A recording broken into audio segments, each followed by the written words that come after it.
Emotional dysregulation, insomnia, and difficulties focusing are common symptoms of both ADHD and depression. How can you determine the reason when symptoms coexist?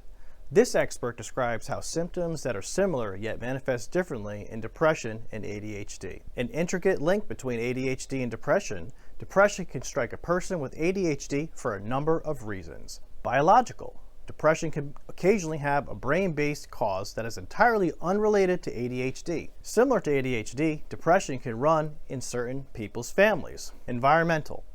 Depression can sometimes be caused by events that are either directly related to symptoms of ADHD, such as the death of a loved one, or indirectly related to symptoms of ADHD, such as unemployment resulting from tardiness caused by poor executive functioning. When depression manifests itself, it needs to be treated like any other disorder, regardless of whether ADHD is linked to it or not. The symptoms of both ADHD and depression are often made worse when a person has both diseases together, often to a greater extent than in cases of either disorder alone. Being an ADHD sufferer is linked to increased hospital admissions as a result of depression, increased frequency of depressive episodes, increased risk of suicide, and an increase in self-harm attempts. Your doctor must distinguish between the symptoms of depression and ADHD in order to properly diagnose you with depression.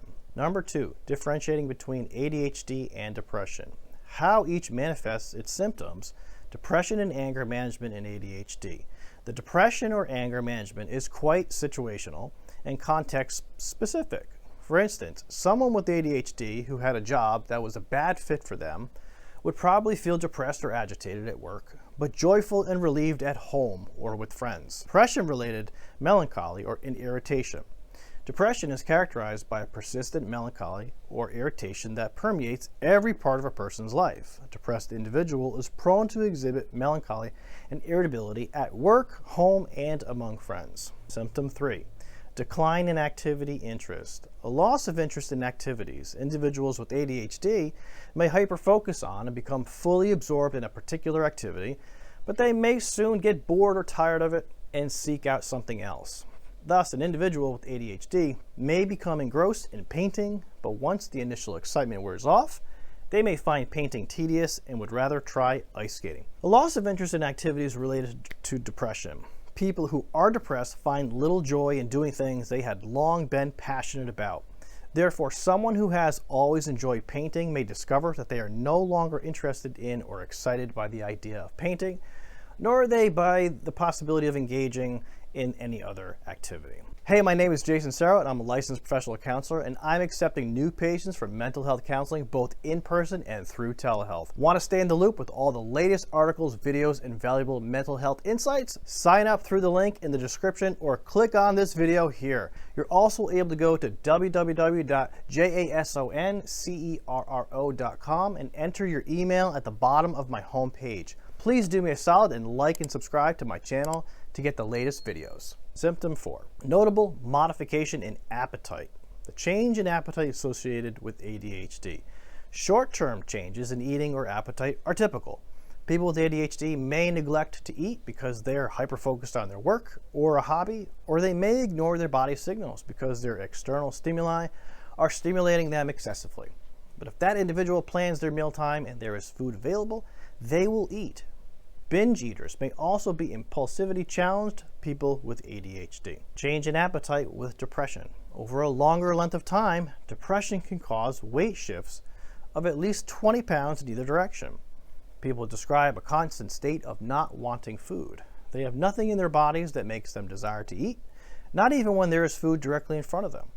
On occasion, however, the reverse is true. Depressed individuals tend to overeat in an attempt to numb their melancholy or hopelessness. Number 5, difficulty falling asleep or excessive sleep.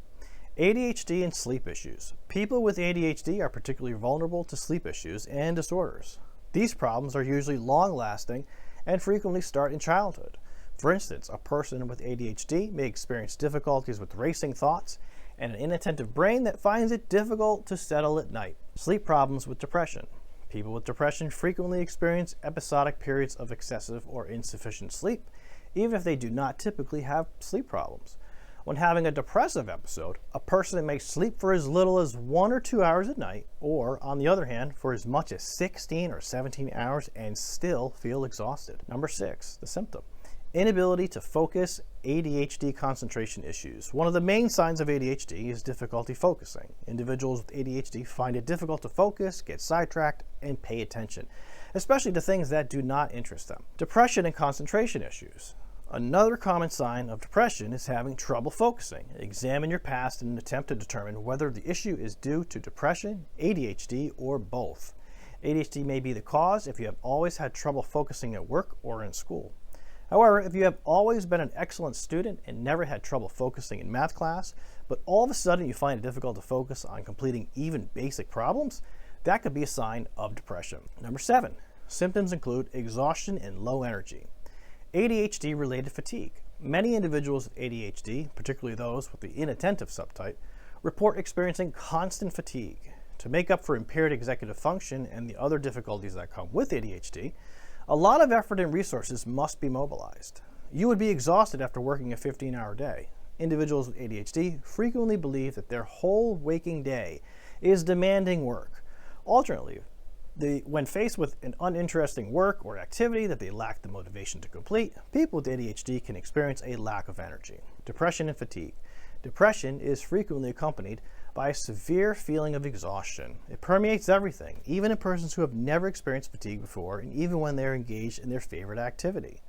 A common cognitive slowdown that depressed people describe is as though their minds are composed of molasses. This slowdown, in contrast to ADHD, can occur episodically and in cycles, perhaps every 3 or 4 weeks. Number 8, the symptom. A sense of worthlessness and guilt. Feelings of worthlessness in people with ADHD. A person with ADHD may never feel worthless if they have a growth attitude, the correct support system, and the ideal surroundings. Unfortunately, a lot of people do not have this knowledge and support, and as a result, their ADHD symptoms might occasionally lead them down unsuccessful pathways.